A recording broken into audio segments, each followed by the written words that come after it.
Minute বাকি আছে। উনি আমাকে বলে নিতে শুধু একটা বাচ্চার কাজ করার জন্য, কিন্তু ওনার বাসায় যখন আমি যাই আমাকে 2টা বাচ্চা, তারপরে হচ্ছে রান্না করা, এমনি সকল যাবতীয় কাজই করতে হয়।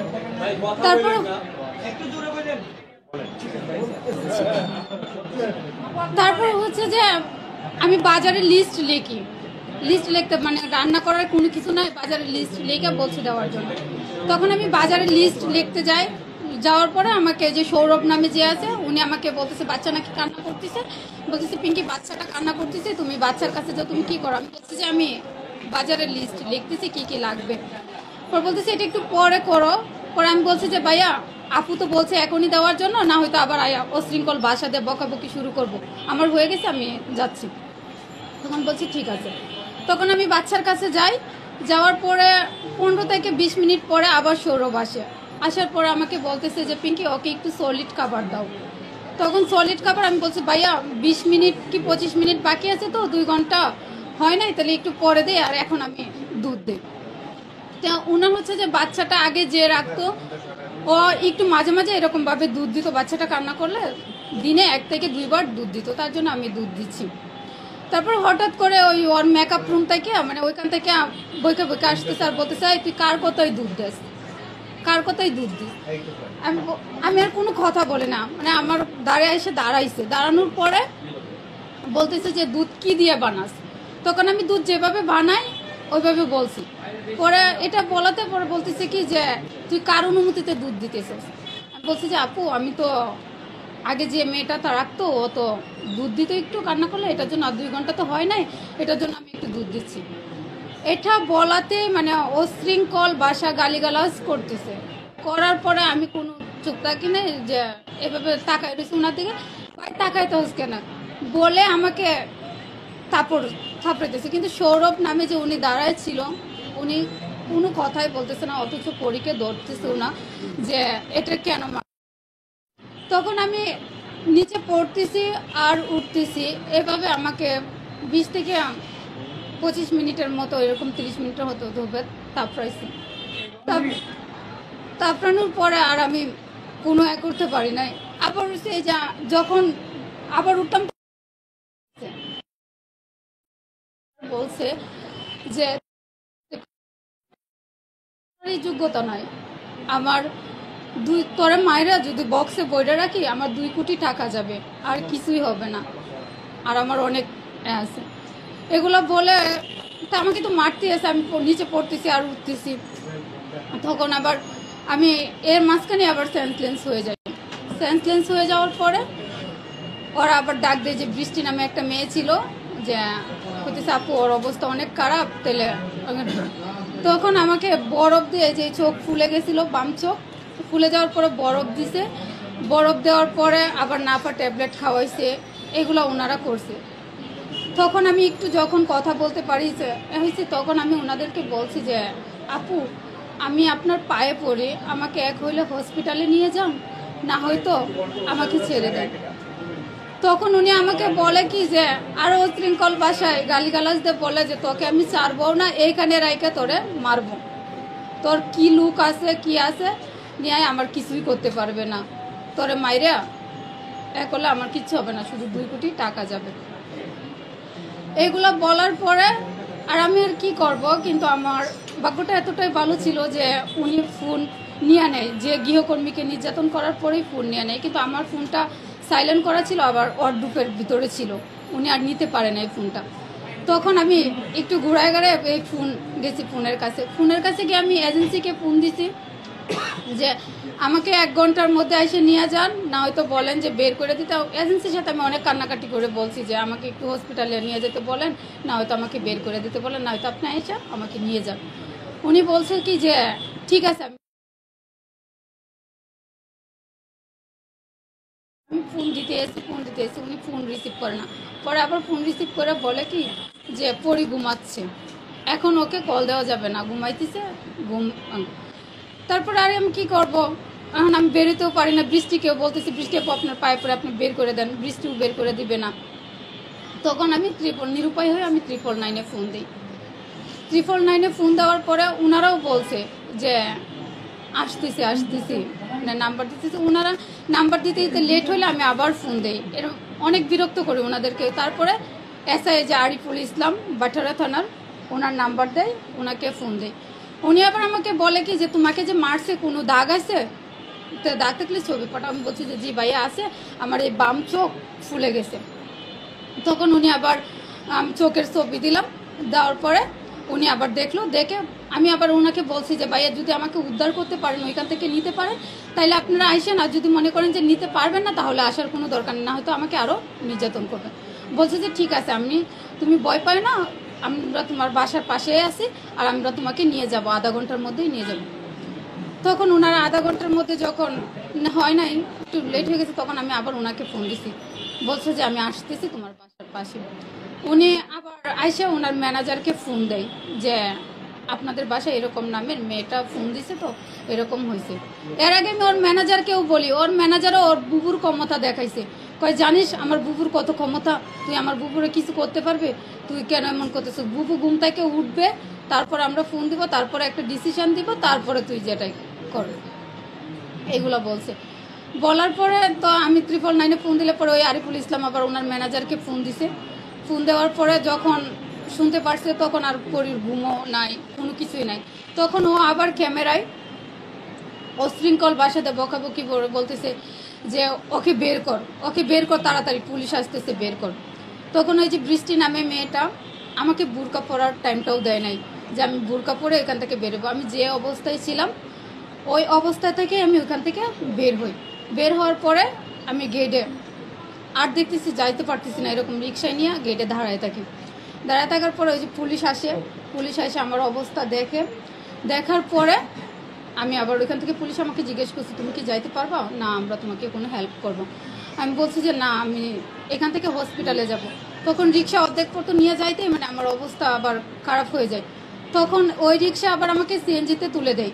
তুলে দেওয়ার পরে উনি আমাকে কর্মীটলা হসপিটালে নিয়ে যায়। কর্মীটলা হসপিটালে গিয়েও আমি অনেকক্ষণ বসার পরে ওনারা করে তারপরে আমাকে 2টা ইঞ্জেকশন দেয়।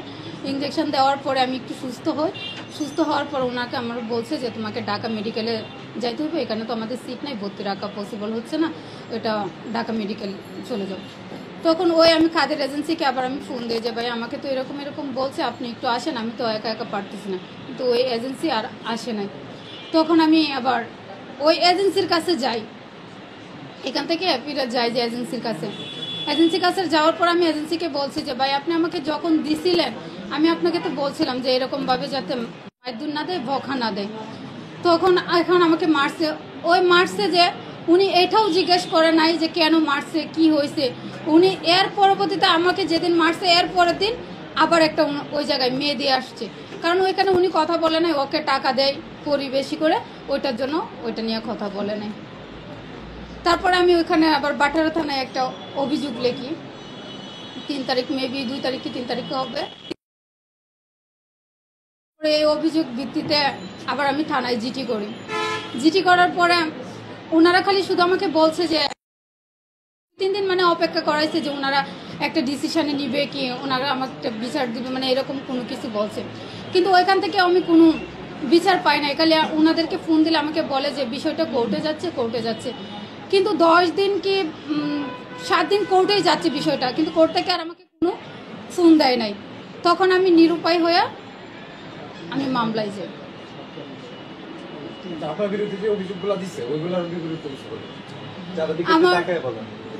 আমার বিরুদ্ধে যে অভিযোগগুলা দিছে এগুলা হচ্ছে কি ওর এখন ওইটা দামা চাপা দেওয়ার জন্য, মানে করার জন্য, ওইটার জন্য বলতেছে যে এগুলা সব মিথ্যা। আর হচ্ছে যে আমাকে যে নির্যাতন করছে, ওর রুমে সিসি ফুটেজ আছে 2 তারিখ থেকে 1টা থেকে শুরু করে 5টা 6টা পর্যন্ত সিসি ফুটেজ দেখাইলে সব বেরিয়ে আসবে। আচ্ছা, এর আগে যখন আপনি হসপিটালে চিকিৎসা নেওয়ার সময় যখন আপনি সাংবাদিকদের সাথে কথা বলেছিলেন এবং সাংবাদিকরা আপনার কথা অনুযায়ী তারা যে আসলে যে গণমাধ্যমে যে নিউজগুলো প্রচার করেছিল এর বিরুদ্ধে প্রায় 4টি গণমাধ্যমের নামে কিন্তু পরিমণি মামলা দিয়েছে যে গণমাধ্যমগুলো অপপ্রচার চালিয়েছে এমনটি তার দাবি। এ বিষয়ে আপনি কি বলবেন? এই বিষয়ে কথার জন্য গণমাধ্যম আপনার কথা অনুযায়ী কিন্তু প্রচার করেছে। ওর বিষয়ে তো আর কোনো মিথ্যা বলা হয় না, আমি তো আর কোনো মিথ্যা বলি নাই। আপনারা প্রশ্ন করছেন, আমি যা দেখছি আমি তাই বলছি, আমি তো এখানে কোনো মিথ্যা বলি নাই। যদি মিথ্যা মনে হয় তাহলে সিসি ফুটেজ দেখেন, সিসি ফুটেজ দেখলেই তো বের হচ্ছে সত্য না মিথ্যা। সামান্য বাচ্চার যে খাবারটা দেওয়া হয় 2 ঘন্টা সলিড খাবার, 2 ঘন্টা পর খাবার দিছি, 2 ঘন্টা হয় নাই, 20 থেকে 25 মিনিট বাকি আছে। উনি আমাকে বলে নিতে শুধু একটা বাচ্চার কাজ করার জন্য, কিন্তু ওনার বাসায় যখন আমি যাই আমাকে 2টা বাচ্চা, তারপরে হচ্ছে রান্না করা, এমনি সকল যাবতীয় কাজই করতে হয়।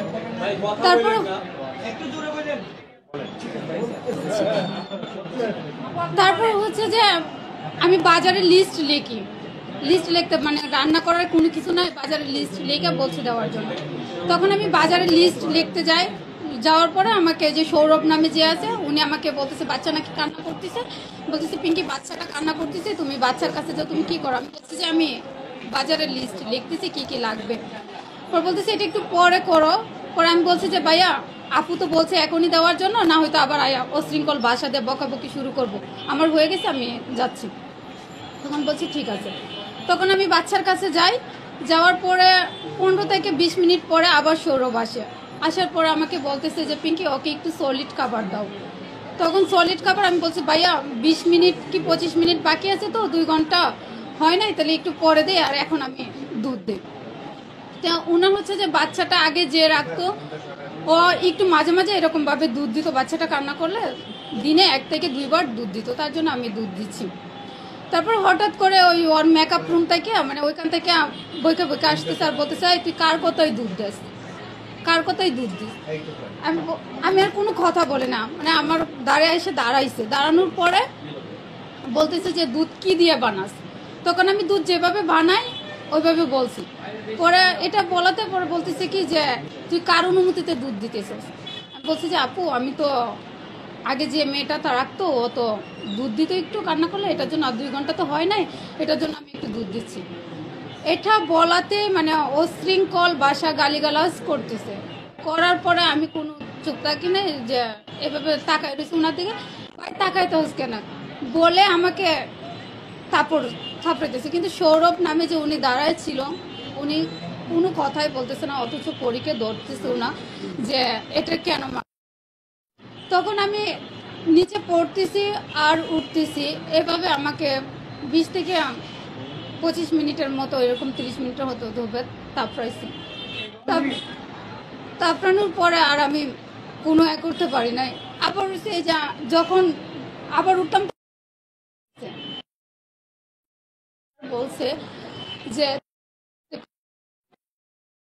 যোগ্যতা নয় আমার, তোরে মায়েরা যদি বক্সে বইটা রাখি আমার 2 কোটি টাকা যাবে, আর কিছুই হবে না, আর আমার অনেক আছে এগুলো বলে।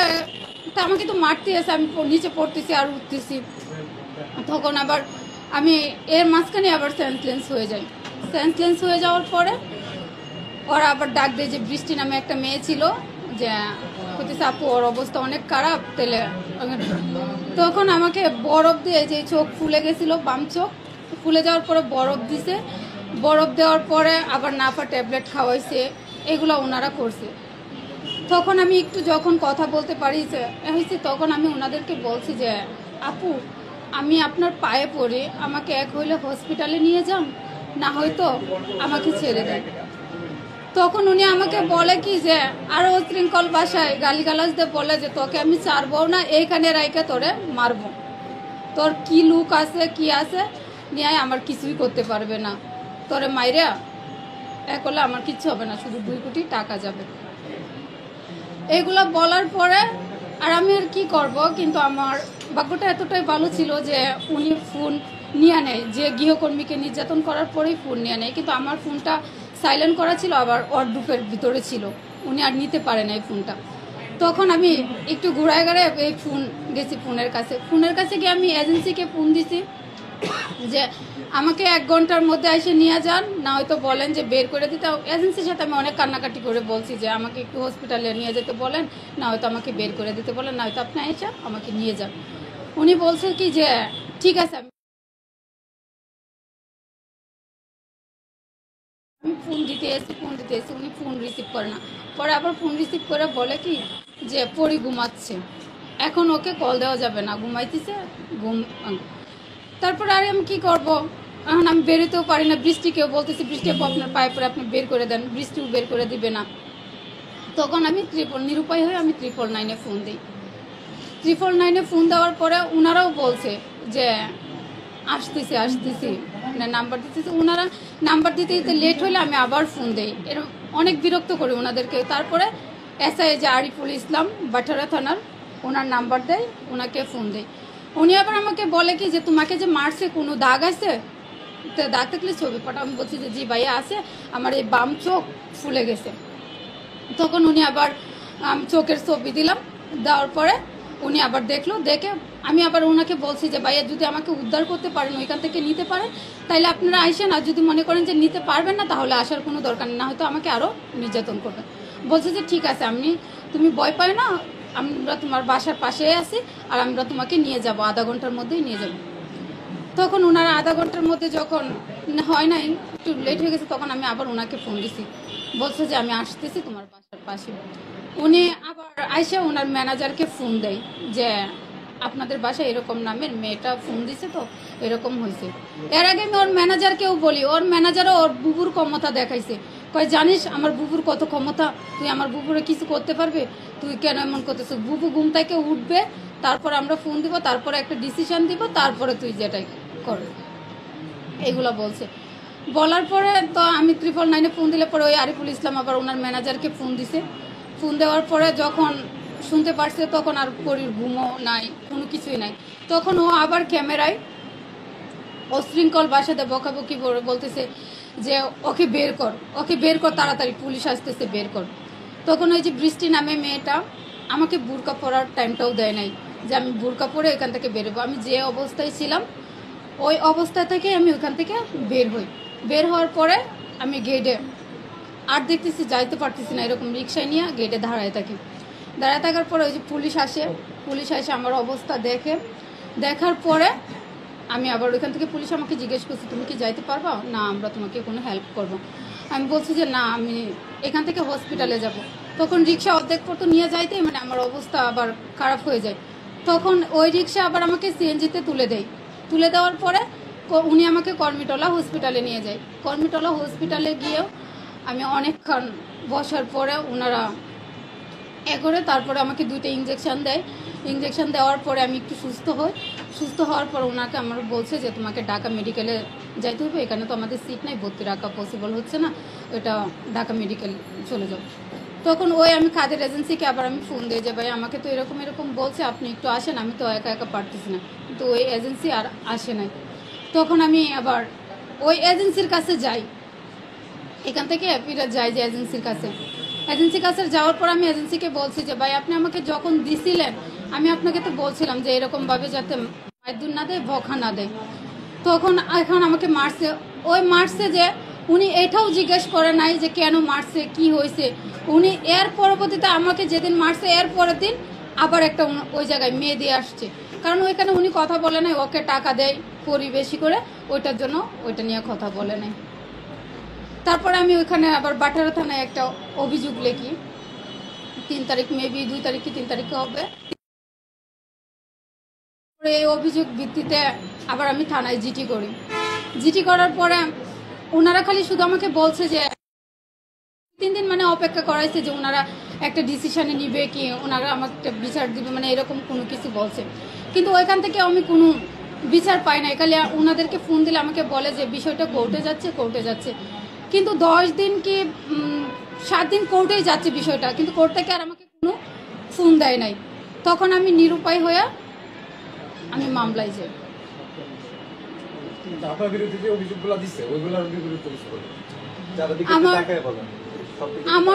যে অভিযোগগুলা দিছে এইগুলা হচ্ছে কি এখন ওইটা দামা চাপা দেওয়ার জন্য, মানে করার জন্য, ওইটার জন্যই বলতেছে যে এগুলা সব মিথ্যা।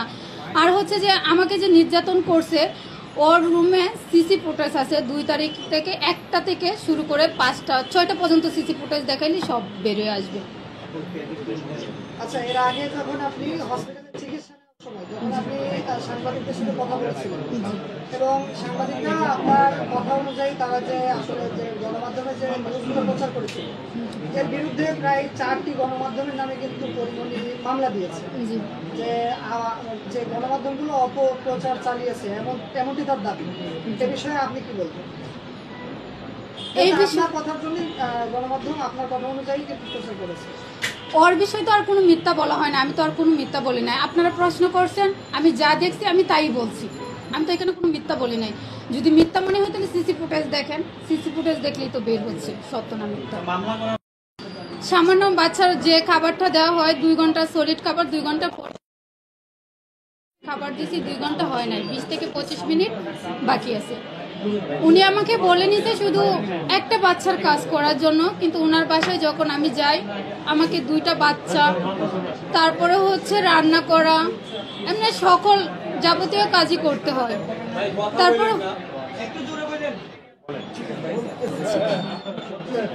তারপর হচ্ছে যে আমি বাজারে লিস্ট লিখতে মানে রান্না করার কোনো কিছু নাই, বাজারে লিস্ট লিখে বলছে দেওয়ার জন্য। তখন আমি বাজারে লিস্ট লিখতে যাই, যাওয়ার পরে আমাকে যে সৌরভ নামে যে আছে উনি আমাকে বলতেছে বাচ্চা নাকি কান্না করতেছে, বলতেছে পিঙ্কি বাচ্চাটা কান্না করতেছে, তুমি বাচ্চার কাছে যাও, তুমি কি করো? আমি বলছি যে আমি বাজারের লিস্ট লিখতেছি কি কি লাগবে। পর বলতেছে এটা একটু পরে করো। পরে আমি বলছি যে ভাইয়া আপু তো বলছে এখনই দেওয়ার জন্য, না হয়তো আবার অশৃঙ্খল ভাষা দিয়ে বকাবকি শুরু করব, আমার হয়ে গেছে আমি যাচ্ছি। তখন বলছি ঠিক আছে। তখন আমি বাচ্চার কাছে যাই, যাওয়ার পরে 15 থেকে 20 মিনিট পরে আবার সৌরভ আসার পরে আমাকে বলতেছে যে পিঙ্কি ওকে একটু সলিড খাবার দাও। তখন সলিড খাবার আমি বলছি ভাইয়া 20 মিনিট কি 25 মিনিট বাকি আছে, তো 2 ঘন্টা হয় নাই, তাহলে একটু পরে দেয়, আর এখন আমি দুধ দিই। ওনার হচ্ছে যে বাচ্চাটা আগে যে রাখতো ও একটু মাঝে মাঝে এরকমভাবে দুধ দিত, বাচ্চাটা কান্না করলে দিনে 1 থেকে 2 বার দুধ দিত, তার জন্য আমি দুধ দিচ্ছি। তারপর হঠাৎ করে ওই ওর মেকআপ রুম থেকে মানে ওইখান থেকে বইকে আসতেছে আর বলতেছে তুই কার কথাই দুধ দিস, কার কথাই দুধ দিস।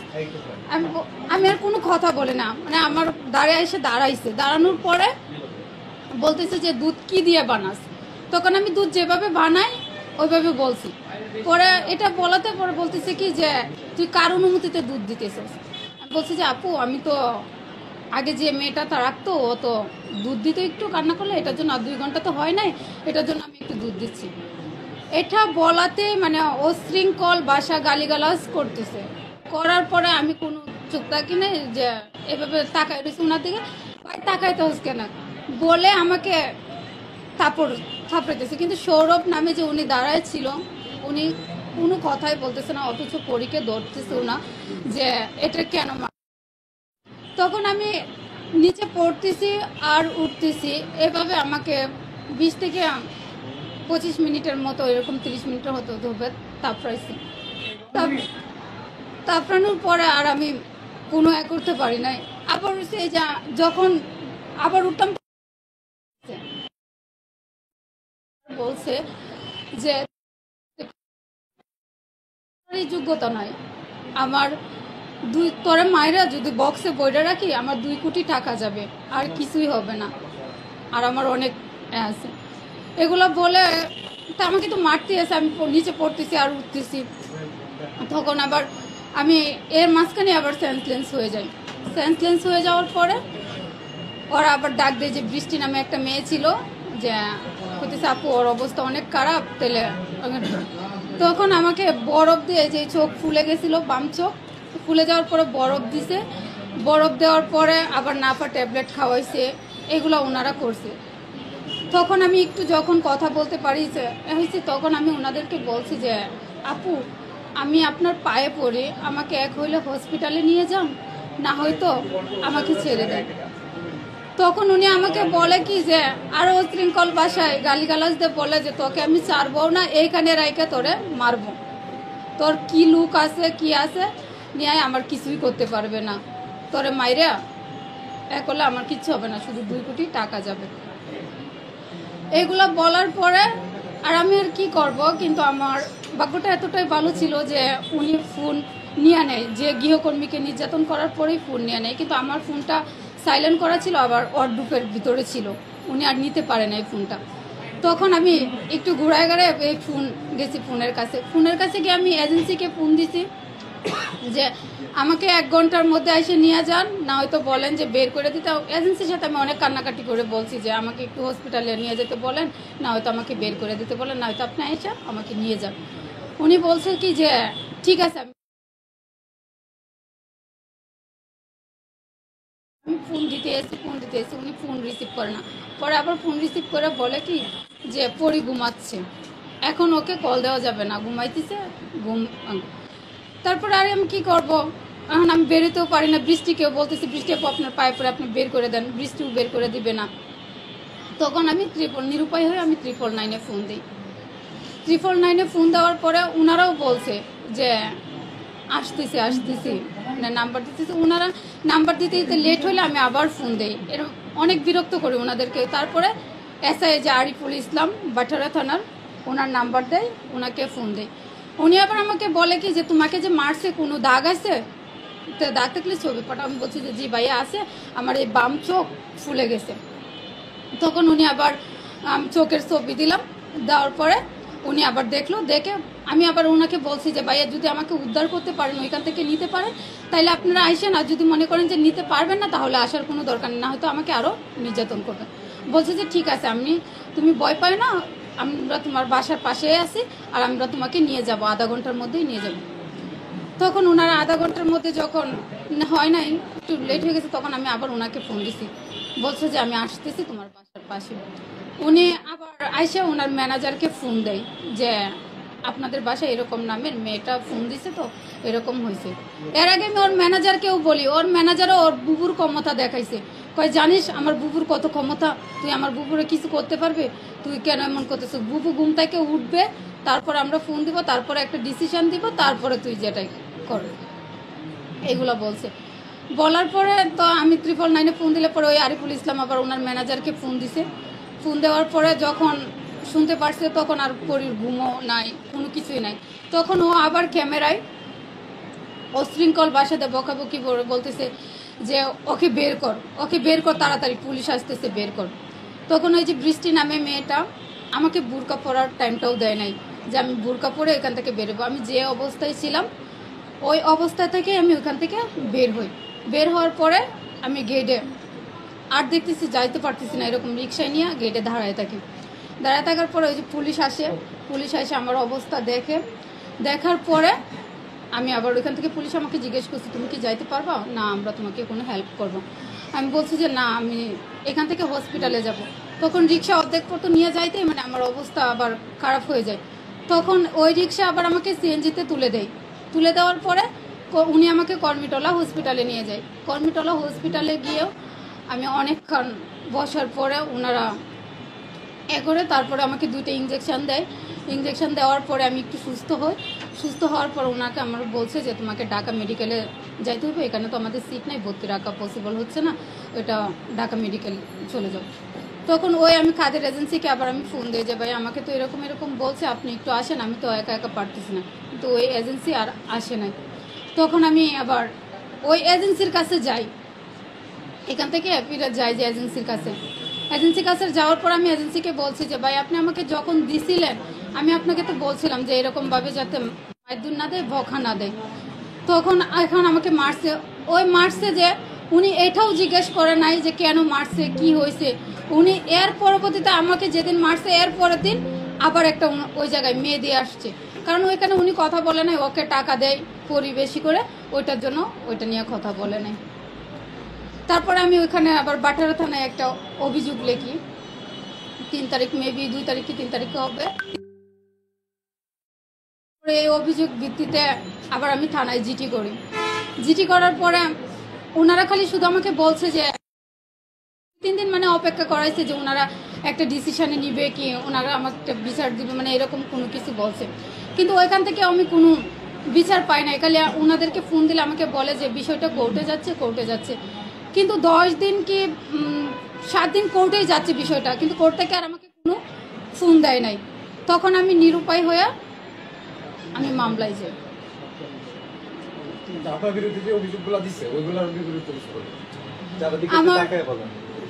আমার বিরুদ্ধে যে অভিযোগগুলা দিছে এইগুলো হচ্ছে কি ওর এখন ওইটা দামা চাপা দেওয়ার জন্য মানে করার জন্য ওইটার জন্য বলতেছে যে এগুলা সব মিথ্যা। আর হচ্ছে যে আমাকে যে নির্যাতন করছে ওর রুমে সিসি ফুটেজ আছে 2 তারিখ থেকে 1টা থেকে শুরু করে 5টা 6টা পর্যন্ত সিসি ফুটেজ দেখাইলে সব বেরিয়ে আসবে। আচ্ছা, এর আগে যখন আপনি হসপিটালে চিকিৎসা নেওয়ার সময় যখন আপনি সাংবাদিকদের সাথে কথা বলেছিলেন এবং সাংবাদিকরা আপনার কথা অনুযায়ী তারা যে আসলে যে গণমাধ্যমে যে নিউজগুলো প্রচার করেছিল এর বিরুদ্ধে প্রায় 4টি গণমাধ্যমের নামে কিন্তু পরিমণি মামলা দিয়েছে জি। যে যে গণমাধ্যমগুলো অপপ্রচার চালিয়েছে এমনটি তার দাবি। এ বিষয়ে আপনি কি বলবেন? এই বিষয়ে আপনার কথার জন্য গণমাধ্যম আপনার কথা অনুযায়ী কিন্তু প্রচার করেছে। ওর বিষয়ে তো আর কোনো মিথ্যা বলা হয় না, আমি তো আর কোনো মিথ্যা বলি